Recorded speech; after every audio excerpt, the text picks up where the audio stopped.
Господи Исусе Христе, Сине Божий, помилуй меня грешного.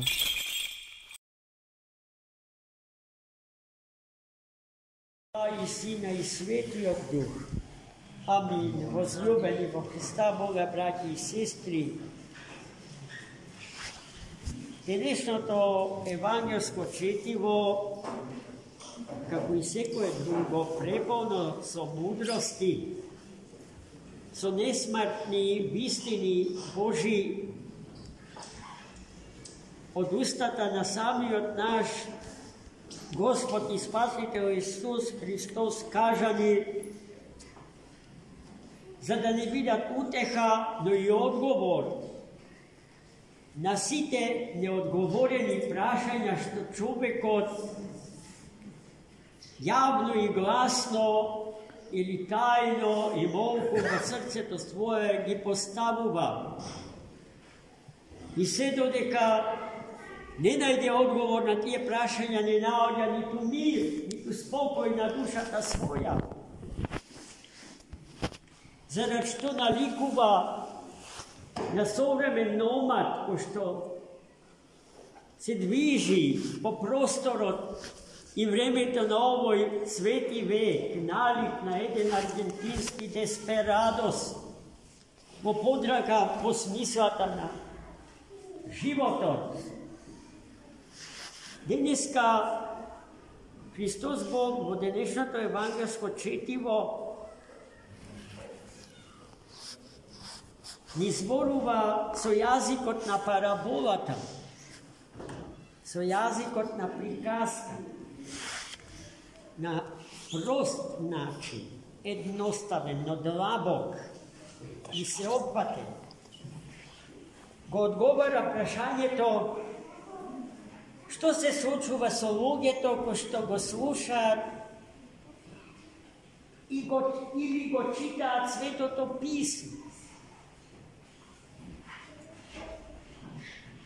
Ние сите или го слушаме, или го читаме Светото Писмо, кој помалку, кој повеќе, но резултатите на оние што го читаат не се еднакви. Тие се различни. И во таа смисла Христос во спомнатата парабола за сејачот сите луѓе ги категоризира во 4 категории на читачи и слушачи на Светото Писмо. Сејачот во евангелската песма уште веднаш Христос ни го открива како Бог, кој што ги сее своите божествени логоси, своите божествени семиња во душата и срцата на луѓето што го слушаат и што го читаат. Но меѓу нив се наоѓа една група на луѓе која што посеаното семе, посеаните логоси Божии ги прифаќа налик на семето кое што е посеано с краја од патот, а потем изгазено и од птиците небесни изеде, исполва. Таквите луѓе се луѓето кои што со радост го читаат и го примаат секој збор Господен, но што се вратат дома и при првите навалици на искушенијата евангелското слово го губи. А главна причина за тоа е лошиот советник и таткото на сите искушенија, паднатиот ангел, демоните, со кои што ние сакаме da koketirame od jedna strana, no kako što gledame i od druga strana so Boga. A narod odveli dve lubenici pod jedna miška. Neseno sad, ni to je možno, veli Hristos, na dvajca gospodari podjednako da im se služi. Ili jedni od dvajca tak go zasakate, a drugi od njego namrani.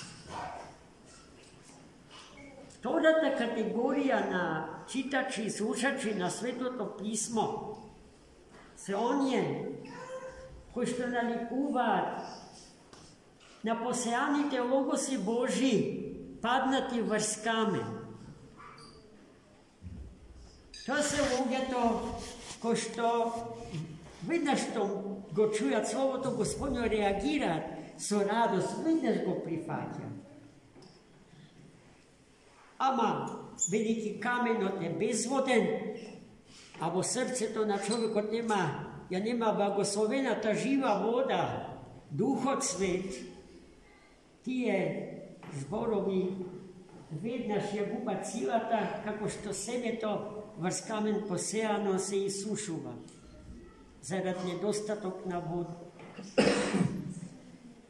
Третата категорија на слушачи и читачи на Светото Писмо се оние кои што наликуваат на почва врз кој што паднало семето Господне, но веднаш потоа од таа почва никнале трње и плевеа и никнатото Слово Господне го задушил.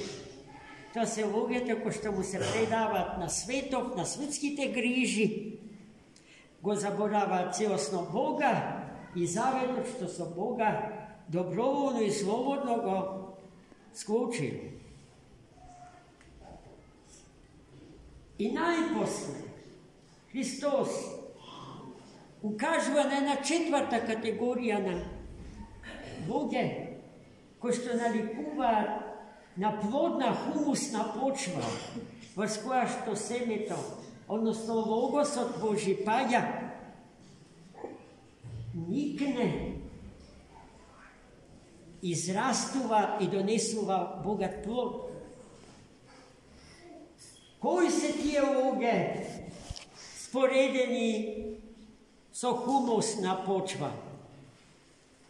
Христос ни одговара самиот во денешната евангелска парабола.